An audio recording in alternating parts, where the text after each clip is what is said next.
Graça e paz, irmãos. Bom dia. O pastor Paulo é muito corajoso, eu tenho aprendido tanto com ele. Glória a Deus. Meus irmãos, nessa manhã de domingo, no qual o pastor me deixou com esta tarefa, nada fácil, não mesmo. Mas eu gostaria de compartilhar com os irmãos caráter devocional, uma passagem da Bíblia que todos nós conhecemos. João 4:24, quando Jesus fala com a mulher samaritana. Mas antes disso, antes da gente fazer essa devocional, da gente pensar, lermos a Bíblia juntos e pensarmos juntos sobre esse texto, que é muito rico e tem muita coisa para falar para nós, eu gostaria de falar um pouco sobre mim. Como eu me tornei ministro de música, né? Então, não se torna. A gente sabe disso, que é um chamado do Senhor para as nossas vidas. Então, eu vou pedir ajuda à Milena. Ela vai colocar Aí. Essa sou eu. Eu devia ter uns 4 anos de idade nessa foto. Mas eu gostaria de falar sobre essa pessoa pequena. Eu cresci num lar cristão, evangélico, a família da minha mãe, protestante, presbiterianos, cresceram na igreja, né? Mas eles são crentes também. Brincadeira. Mas eles cresceram na igreja, cresceram no amor, na graça, no conhecimento. E a família paterna? Minha família paterna é uma família católica, praticante. Mas o meu pai, ele nunca foi de ir à igreja católica. Ele ia quando a gente era criança, de estarmos na igreja e tinha alguma apresentação de Natal, de Páscoa. Por isso que é importante as crianças estarem envolvidas na igreja. Porque elas são uma pedrinha, a sementinha que Deus põe no coração, né, dos pais, para trazê-los à igreja. Então, eu cresci nesse contexto. Muitas dificuldades, né? Crente tem provas. Qual crente que não tem prova, levanta a mão? Ninguém, também. Por fim, quando eu tinha uns 6 anos de idade, mais ou menos, uns 6 anos de idade, eu tenho uma das irmãs da minha mãe, todas elas cresceram indo para o acampamento, Palavra da Vida, não sei quantos já ouviram falar, mas é excelente. De criança, a partir de 6 anos, na minha época, a gente já podia acampar lá. E aí vai até uns 25, se não me engano. Hoje eu não sei como está, mas na minha época era bem assim. E lá tem o Instituto Bíblico Palavra da Vida. Eles passavam um ano lá estudando a Bíblia. E uma das minhas tias, a mais nova delas...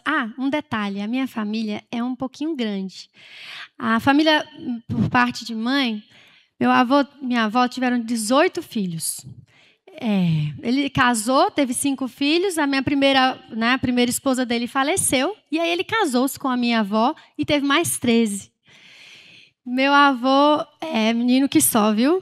Você imagina aí no Natal ou então no Ano Novo, era uma festa. Quem gosta das crianças, é uma festa. Quando a gente vai fazer quando minhas primas casavam, eita, o convite era assim, porque a família já preenchia basicamente tudo. Então, a gente cresci nesse contexto de compartilhar, de muita gente, de pessoas. E quando os tios e as tias vão se casando, vão se formando outras famílias, com outras experiências e, às vezes, com outras culturas até. Então, a minha tia mais nova casou-se também estava lá no Palavra da Vida, com o meu tio. E os dois missionários, ele é americano. Então, quando eles casaram, foram viver de missões.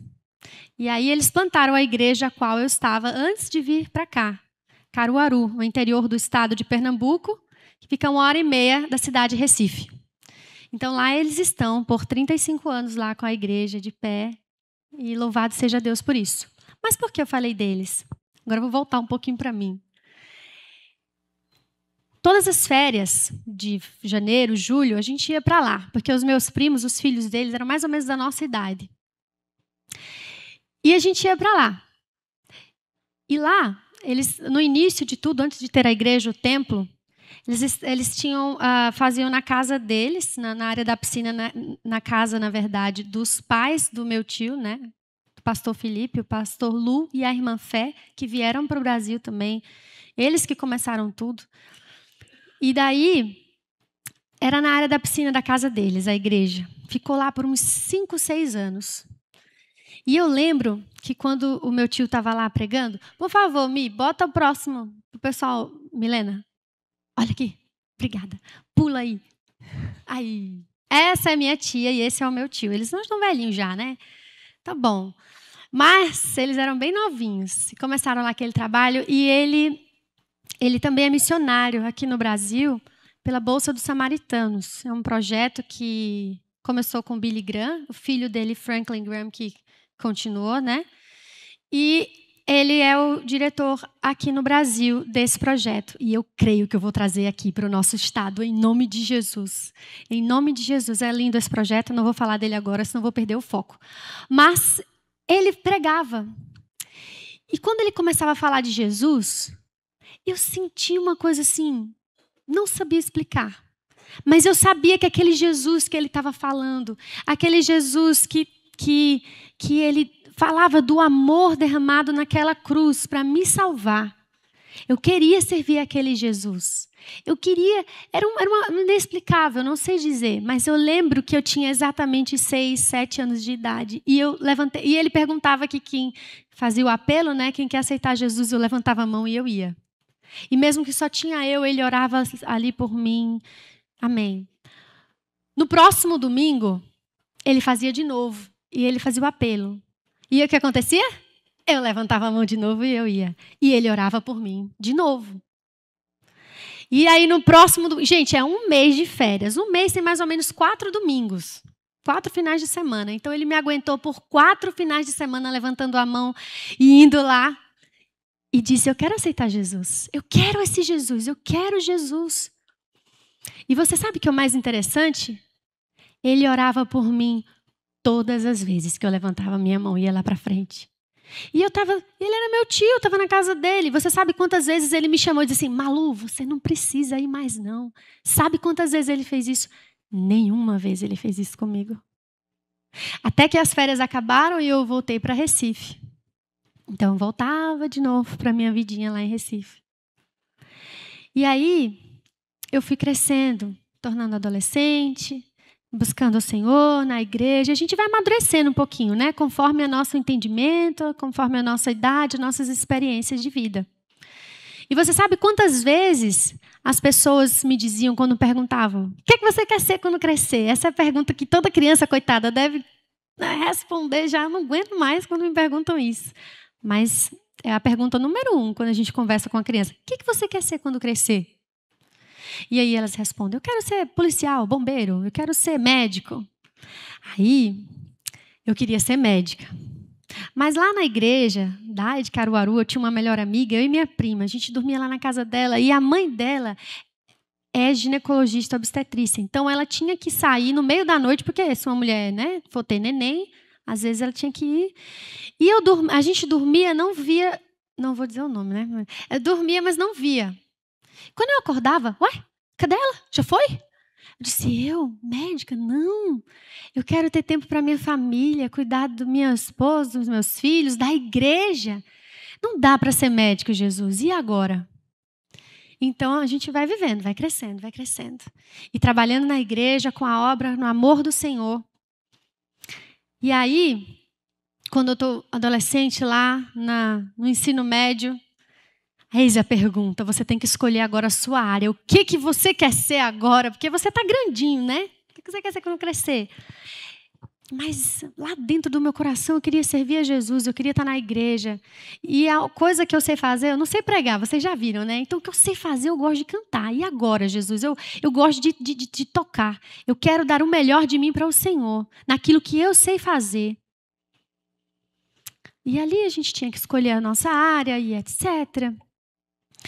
Até que então, eu disse, eu vou aprender violão. Porque a gente ia nas viagens missionárias e era muito pesado levar teclado, eu, a menina, levando teclado, o único instrumento que tinha era o violão.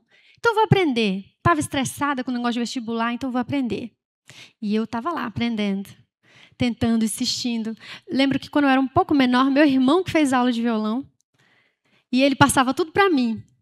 Todos, como é a cifra, como é o dó, C, como é o ré, D. E ele passava tudo para mim. Até que o violão desafinava, eu ficava com raiva porque o violão desafinava e eu não sabia afinar. Mas mesmo assim eu estava lá treinando os acordes no violão. Você sabe quantas vezes eu já ouvi de pessoas dizendo assim, você não Larga disso aí. A mesma música eu digo, é a mesma música que eu vou tocar. Eu lembro que uma das primeiras músicas que eu toquei no violão foi em Ré maior, que foi, a gente traduz para essência da adoração.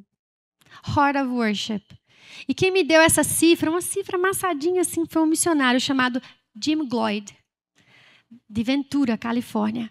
E ele viu que eu estava lá tentando, e ele deu para mim aquela cifra. Digo, toca essa música é muito bonita. E essa música fala demais para mim. Ela tem um conteúdo simples, mas de uma oração profunda, de um ser humano que deseja adorar ao Senhor de todo o seu coração, em espírito e em verdade.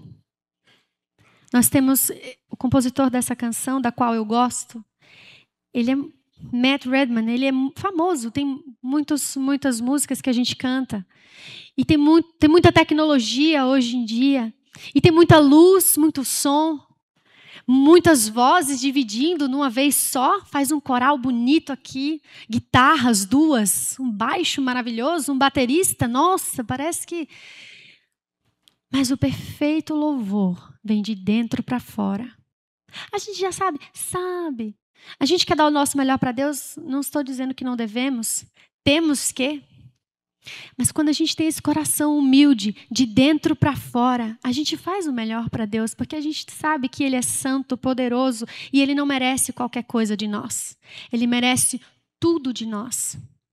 Então eu fui crescendo, dizendo, Senhor, o que poderei eu dar ao Senhor? A minha vida, e agora? Eu quero te servir.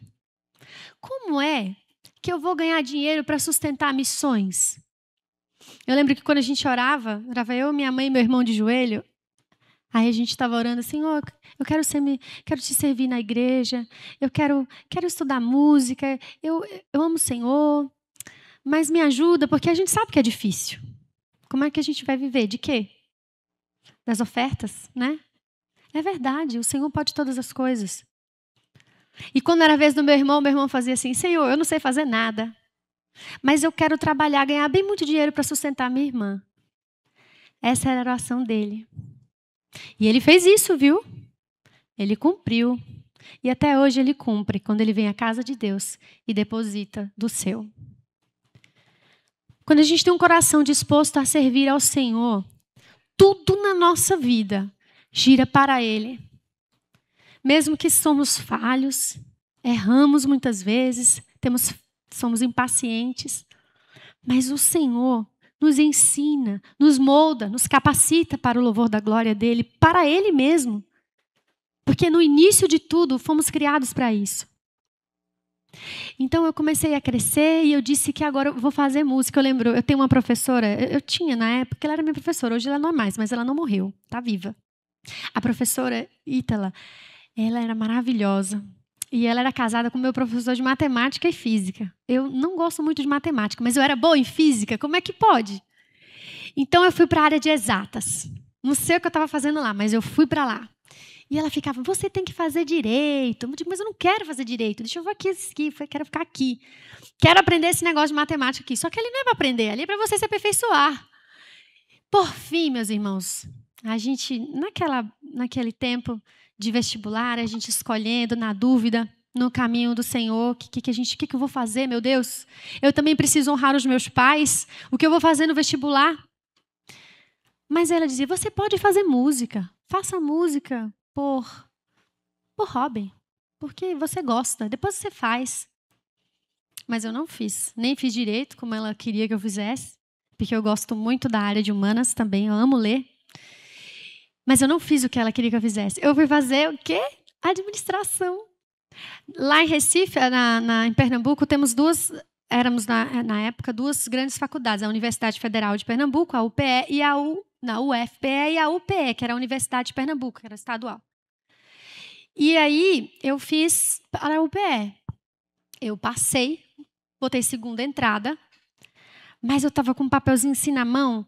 Minha nota foi 6,5, viu? Na época era demais. E aí eu estava com um papelzinho na mão, eu lembro que eu falei para minha mãe, eu tenho esse papelzinho até hoje guardado, sabia? Tenho. Para lembrar de que eu honrei os meus pais. Eu cheguei para ela e falei assim, mãe, eu não quero fazer isso aqui não. E agora? Então eu lembro que a gente não foi na faculdade fazer lá a inscrição para minha matrícula. Mas aí eu disse, eu vou entrar no seminário. Pode ir mais uma aí. Essa daí. Eu vou entrar no seminário. E agora? Como é que eu vou dizer isso para meu pai, para minha família? E aí eu cheguei lá para o meu pai. Eu disse para o meu pai, né? Pai, passei. Claro que eu ia dizer para ele. Eu fiz isso por causa deles. E eu cheguei lá e ele... Nossa, que bom, muito feliz. Olha, recebi tanta ligação. Foi tão bom. E depois eu disse para ele que eu não ia fazer.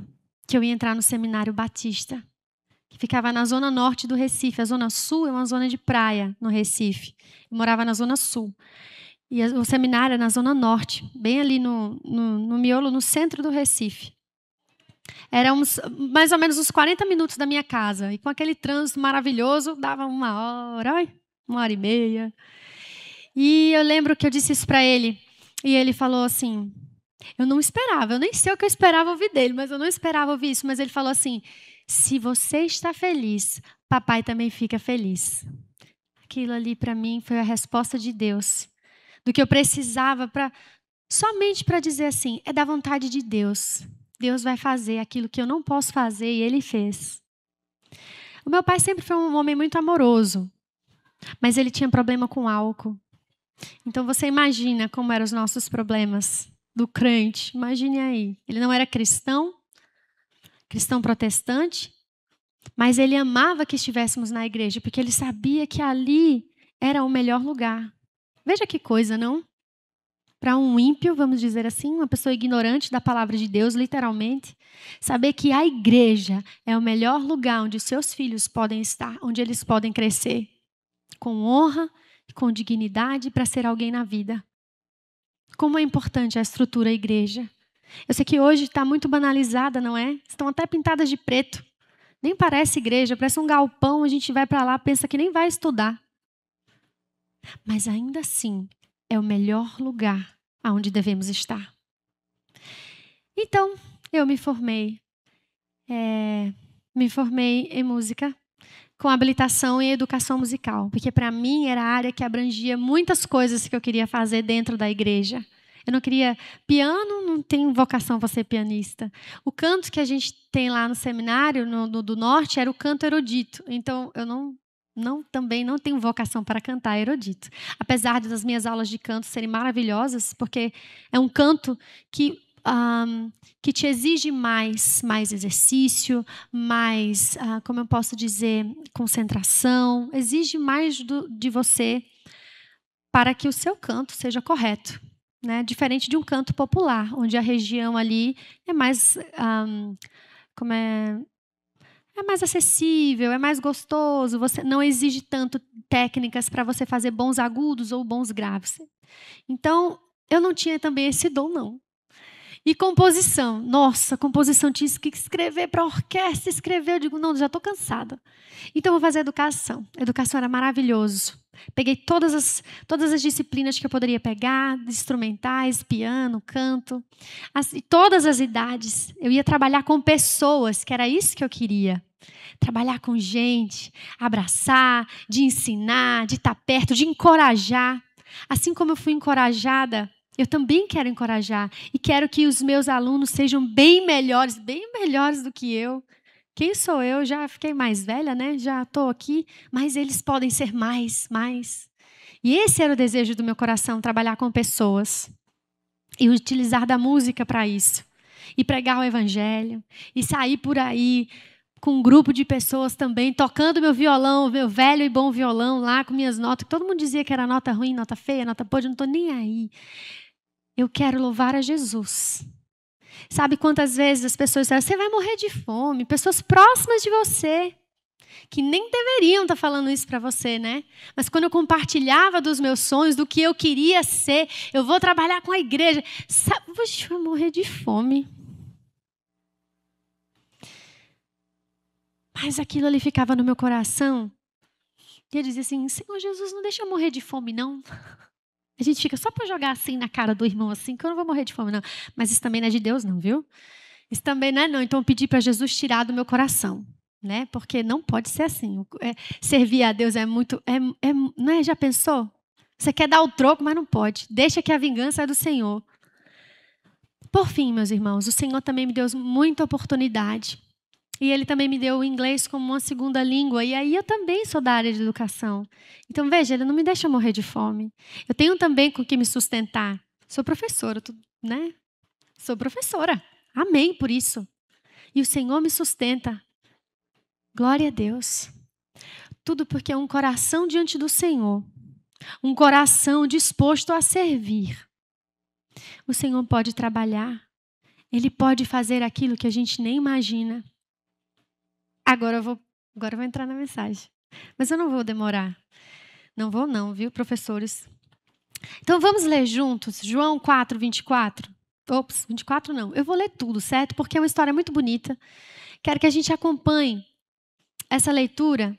E, se possível, acompanhe de verdade. Preste bastante atenção no que Jesus vai dizer aqui. Eu gosto muito do Evangelho de João. Eu gosto dos Evangelhos. Eu gosto de imaginar Jesus falando. Eu gosto de imaginar, assim, criar a situação e criar todo aquele cinema, toda aquela geografia de como era, o que Jesus estava fazendo, o que ele estava calçando, o que as pessoas estavam comendo, o que elas estavam pensando, o que elas estavam vestindo. Será que elas guardavam dinheiro dentro da bolsa? Como era a bolsa antigamente? Eu fico imaginando tudo isso, o corte de cabelo. As mulheres, como elas penteavam o cabelo, deixavam solto, amarrava. O Evangelho de João é glorioso, eu gosto muito, porque Jesus se revela como Deus. Primeiro que ele começa em João capítulo 1, dizendo, no princípio era o verbo estava com Deus e o verbo era Deus. E no capítulo 1, logo ele já diz assim, eu sou o alfa, o ômega, o início e o fim. Eu era, eu sou e eu serei. Jesus já começa o livro de João dessa maneira. Então, para mim, é um dos evangelhos que eu mais posso sentir Jesus falar, acompanhar Jesus ali. Então, e no versículo 4, no capítulo 4, perdão, leiamos juntos. Bom, eu vou ler, né? Se a gente ler vai demorar um pouquinho. Então, vamos ler. Mas observem aí na sua Bíblia. Os fariseus ouviram falar que Jesus estava fazendo e batizando mais discípulos do que João, embora não fosse Jesus quem batizasse, mas os seus discípulos. Quando o Senhor ficou sabendo disso, saiu da Judeia e voltou uma vez mais à Galileia. Era necessário passar por Samaria. Assim, chegou a uma cidade de Samaria chamada Sicar, perto das terras que Jacó dera ao seu filho José. Havia ali o poço de Jacó. Jesus, cansado da viagem, sentou-se à beira do poço. Isso se deu por volta de meio-dia, mais ou menos. Pensa aí que sol quente. Nisso, veio uma mulher samaritana tirar água. Disse-lhes Jesus, dá-me um pouco desta água. Os seus discípulos tinham ido à cidade comprar comida. A mulher samaritana lhe perguntou, como o Senhor, sendo judeu, pede a mim, uma samaritana, água para beber? Pois os judeus não se davam bem com os samaritanos. Jesus respondeu, se você conhecesse o dom de Deus e quem está lhe pedindo água, você lhe teria pedido e ele lhe teria dado a água da vida. Disse a mulher, Senhor, não tem com que tirar água e o poço é fundo. Onde pode conseguir essa água viva? Acaso o Senhor é maior do que o nosso pai Jacó, que nos deu o poço do qual ele mesmo bebeu, como seus filhos e gados? Jesus respondeu, quem beber dessa água terá sede outra vez. Mas quem beber da água que eu lhe der, nunca mais terá sede. Ao contrário, a água que eu lhe der se tornará nele uma fonte de água a jorrar para a vida eterna. A mulher disse, Senhor, dá-me dessa água, para que eu não tenha mais sede e nem precise voltar aqui para tirar água. Ele disse, vá, chame o seu marido e volte. Não tenho marido, respondeu ela. Disse-lhe Jesus, você falou corretamente, dizendo que não tem marido. O fato é que você já teve 5, e o homem com que vive agora não é o seu marido. O que você acabou de dizer é verdade. Disse a mulher, Senhor, vejo que és profeta. Nossos antepassados adoraram nesse monte, mas vocês, judeus, dizem que Jerusalém é o lugar de onde devemos adorar. Jesus declarou: creia em mim, mulher. Está próxima a hora em que vocês não adorarão o Pai nem neste monte, nem em Jerusalém. Vocês, samaritanos, adoram o que não conhecem. Nós adoramos o que conhecemos, pois a salvação vem dos judeus. No entanto, está chegando a hora, e de fato já chegou, de que os verdadeiros adoradores adorarão ao Pai em espírito e em verdade. São estes adoradores que o Pai procura. Deus é espírito, e é necessário que os seus adoradores adorem em espírito e em verdade.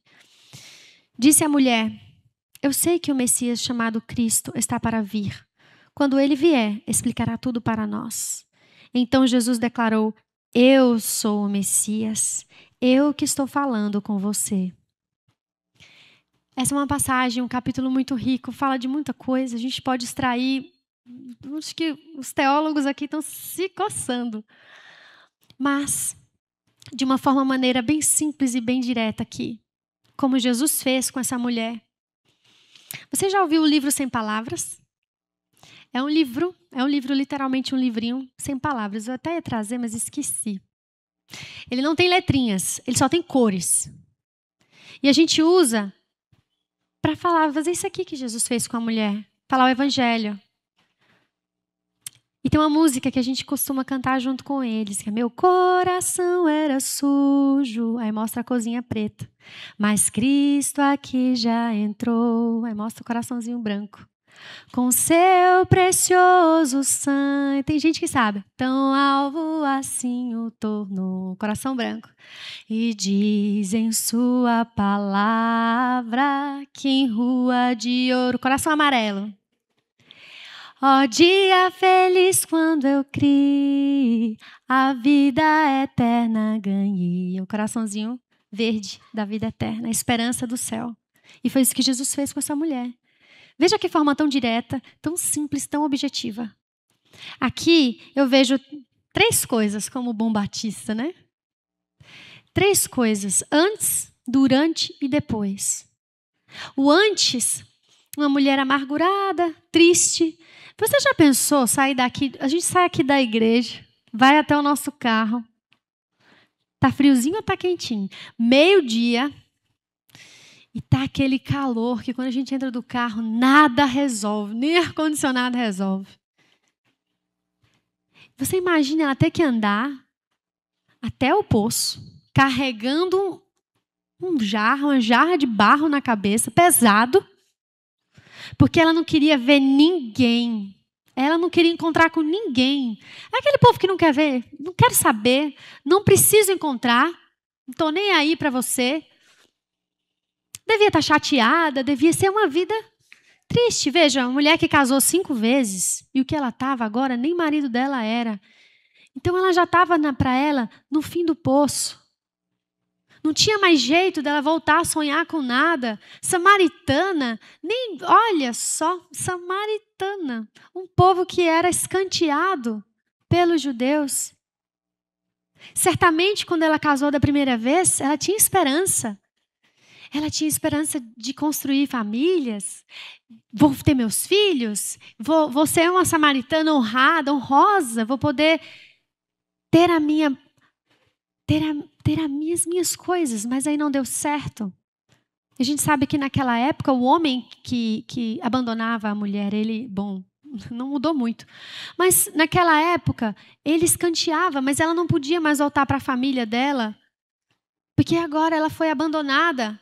E aí ela tenta de novo, frustra-se de novo. Mais uma vez e mais uma vez. Você imagina quantas vezes essa mulher... Ela olha, foi tão cansativo para ela, ela não aguentava mais aquilo. E o último agora, nem nada dela era mais. A tristeza que estava no coração dela. A desesperança. Jamais eu vou conseguir me reerguer. E aí Jesus encontra com ela, confronta ela de uma maneira simples, pedindo. Jesus não acusou, não chegou nela dizendo coisas. Ei, tu, samaritana. Ou de um jeito mais formal. Quem sabe, ele é Deus, ele podia todas as coisas, mas ele pediu a ela. Ele só pediu, me dá um pouco d'água. Então ela vai e ela já fica na defensiva. Oxe, tá me pedindo água? Você não é judeu? Você não fala comigo. Você nem respeito a mim tem. Ainda por cima, eu sou mulher. Eu estou aqui abandonada. Você vem me pedir água? O poço é fundo. Você nem um copo tem. Ela começa a reclamar, coisa de mulher, né? Você nem um copo tem, para tirar. O poço é fundo. E aí Jesus, eu acho que Jesus deveria ter um sorrisinho assim de lado, respirou. É pensando, viu? Isso é pensamento meu. Eu fico imaginando. Então, Jesus respirou e disse assim: mulher, se tu soubesse quem te pede água, tu que me pedirias? Já começa a se revelar aí de maneira simples e clara. Para de agonia aí. Eu estou aqui simplesmente para receber você. E ela começa a questionar Jesus. E Jesus nem vai ali, ó. Ele, dando conversa, ele vai logo no ponto. Ele falou assim: vai, chama teu marido. Vou logo ver se vem aqui para ela falar. E ela confessa a Jesus. E sabe o que é bonito que Jesus disse para ela? Tu dissestes a verdade. Tu disseste a verdade. Veja que coisa bonita.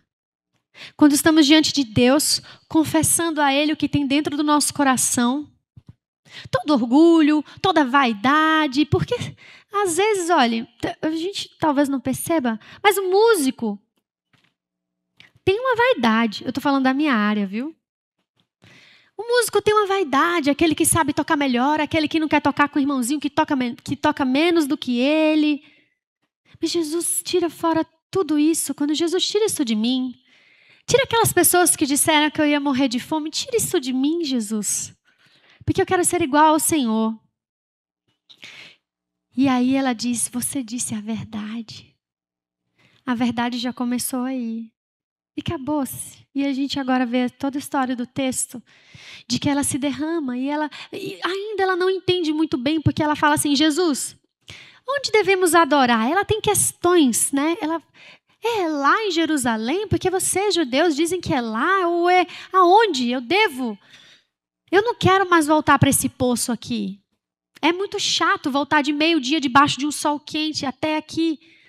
Eu não quero mais ter sede. Ela ainda não tinha, acredito eu, que não tinha caído a ficha nela, digamos, como dizemos no nosso português. Não caiu a ficha ainda. Mas aí Jesus continua. E ela vai perguntando: onde devo adorar? E aí Jesus vai e diz assim: eu acho lindo demais esse texto. Acho que foi um dos primeiros textos que eu decorei. Porque Jesus disse que eis que é chegada a hora, todo olho verá. Ele não poderia falar ainda sobre o sacrifício, porque ele estava ali falando com ela. O sacrifício viria, o sangue derramado na cruz, mas ele já disse. E disse para ela com toda certeza e amor de que ele morreria por ela, que aquele sangue derramado na cruz lavaria todo o pecado dela e aquela mulher teria uma vida restaurada para adorar ao grande Criador, ao Rei dos Reis, o Santo dos Santos. Ela queria isso, uma esperança, e ela recebeu do próprio Criador. Depois que ela faz isso, se a gente continuar lendo, ela fica tão feliz, tão maravilhosamente feliz, que ela sai contando para todo mundo o que Deus fez para este homem, disse o que eu estava fazendo. Toda a vergonha, toda a dor, toda a amargura que aquela mulher tinha dentro dela, foi-se embora. Mas por que eu estou falando dessa mulher? Porque Jesus se revela para ela aqui, de maneira tão sobrenatural, como Ele quer se revelar para nós, como Ele já se revelou para mim.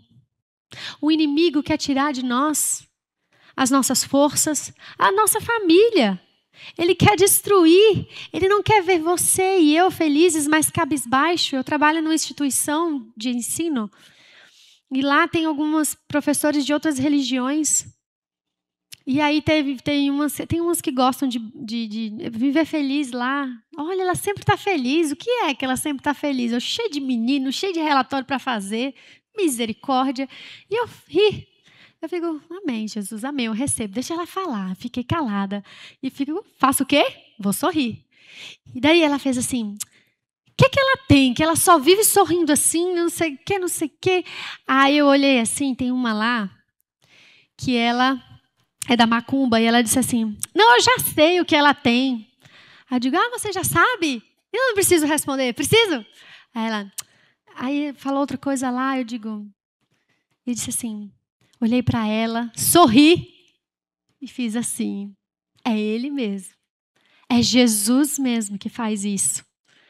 Eu não estou dizendo que a gente deve colocar uma máscara e sair sorrindo de forma alguma. Porque quando somos cristãos, entendemos quem Deus é. E Ele quer que a gente passe pelos estágios que temos que passar. Tem tempo, Eclesiastes, há tempo para tudo, para todas as coisas. Há tempo de matar, tempo de nascer, tempo de morrer, tempo de crescer, tempo de chorar, tempo de sorrir. Mas com todo esse tempo, com tudo isso, sabermos que é para a glória de Deus Pai. E sigamos felizes e fortes. É isso que Deus quer de nós. Nesse momento, eu gostaria que todos aqueles que fazem parte do Ministério de Música, como nossos coristas, ficassem de pé. Todos os coristas da nossa igreja. Uai, gente, tem um bocado. Vou chamar pelo nome, é? Não me faça isso, não. Pastor Paulo que é bom disso. Todos aqueles que cantam no coral da nossa igreja. Nós temos um lindo coral. Estamos preparando a cantata linda, milagrosa. Glória a Deus.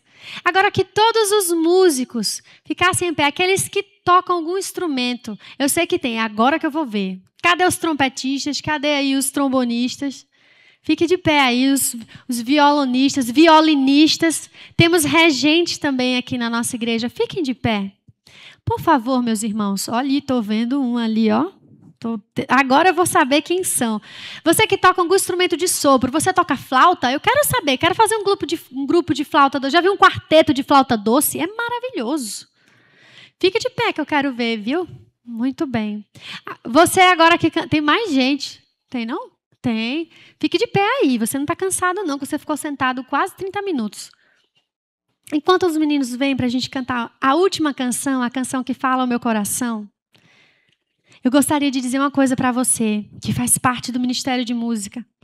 Eu não vou dizer por nomes, porque eu estarei sendo injustas com alguns. Tem uns que não estão aqui, estão trabalhando. Outros estão com seus filhos dodói em casa. Mas cada um de vocês é importante para mim. São importantes para mim. Vocês são importantes para mim e vocês fazem a diferença dentro dessa igreja e para essa comunidade. Porque cada vez que a gente está aqui cantando, todas as vezes que cantamos, está no YouTube, abençoamos as nossas famílias, abençoamos as pessoas de casa, abençoamos a nossa comunidade que sabe que aqui tem uma igreja. Cada um de vocês que vem até aqui, ensaiam bastante, para que juntos possamos dar o melhor ao Senhor. E quem faz ao vivo vai ter erro, vai desafinar, vai esquecer uma corda, vai escorregar. Isso não é porque foi negligente. Não, é não. É porque é nervosismo também. Eu quero dizer para você que Deus é bom. Continue. Vamos continuar juntos nessa. E que a mensagem do Evangelho seja pregada não só por aquilo que cantamos, mas por aquilo que vivemos. Não vamos viver uma lifestyle. Vamos viver uma lifestyle. Eu não gosto muito disso, porque parece que você está vivendo uma vida... Eu vou viver um ritmo de vida. Eu vou ser um surfista, ou eu vou ser um roqueiro, ou eu vou ser... Não sei o que você achar. Não, é Jesus. É Jesus, Ele é a vida, Ele não é um estilo de vida, Ele é a vida inteira do cristão. A maneira de falar, a maneira de vestir, de pensar. Toda a igreja está vendo você aí de pé, inclusive eu. Que sejamos, irmãos, de todo o nosso coração, dar ao Senhor muito mais muito mais do que uma oferta, do que o nosso dinheiro, mas dar ao Senhor a nossa vida, dar ao Senhor o nosso coração, porque é isso que Ele quer. Ah, Senhor Jesus, louvado seja o Teu nome, o Teu glorioso nome, Senhor. Ah, miserável, miserável homem que somos. Carecemos do Senhor e dependemos de Ti, Jesus. Nos ajuda a parecermos mais com o Senhor, a dependermos mais do Senhor, porque uma verdadeira vida de adoração ao Senhor é uma vida que confia em Ti. Que tudo que façamos, tudo que pensamos, seja para o louvor da Tua glória. Jesus, nos ajuda num mundo tão tenebroso. Nós Te louvamos e Te agradecemos. Obrigada, obrigado pela nossa igreja. Obrigado por cada músico, Senhor, que existe aqui. Somos tão recheados, somos tão abençoados por ter tantos, com tantos talentos, outros iniciando na carreira, para o louvor da Tua glória, Jesus. Ajuda-nos a crescer, não somente na técnica, mas também no amor e na graça, no conhecimento de quem Tu és. Nós Te louvamos, Senhor. Te louvamos e Te agradecemos. Obrigada por se fazer tão presente e no modo tão simples. O Senhor está no meio de nós. Louvado e exaltado seja o Teu nome. Amém.